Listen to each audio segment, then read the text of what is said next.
అయ్యా పవన్ కళ్యాణ్ గారు, గతంలో 30,000 మంది అమ్మాయిలు మిస్సింగ్ అని చిల్లర రాజకీయాలు చేశారుగా. ఇన్ని రేపులు జరుగుతూ ఉన్నాయి మన సమాజంలో. 30,000 మంది అమ్మాయిలు మిస్సింగ్ అయిపోయారు ఆంధ్రప్రదేశ్లో. ఇప్పుడు ఆ 30,000 మంది అమ్మాయిలు ఎక్కడ? మీ ప్రభుత్వం వచ్చిన సంవత్సరం కాలంలోనే 17 మంది మైనర్ బాలికలపైన రేపులు జరిగితే ఏం చేశావు పవన్ కళ్యాణ్? కేవలం నీ రాజకీయ లబ్ధి కోసం నీచపు రాజకీయాలు చేస్తున్నావు.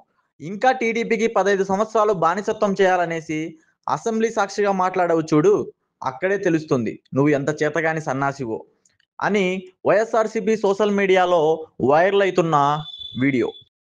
అయ్యా పవన్ కళ్యాణ్, గతంలో 30,000 మంది అమ్మాయిలు మిస్సింగ్ అని చిల్లర రాజకీయాలు చేశారుగా. ఇప్పుడు ఆ 30,000 మంది ఎక్కడ? మీ ప్రభుత్వం వచ్చిన సంవత్సర కాలంలోనే 17 మంది మైనర్ బాలికలపై రేపు జరిగితే ఇప్పుడు ఏం చేస్తున్నావు పవన్ కళ్యాణ్?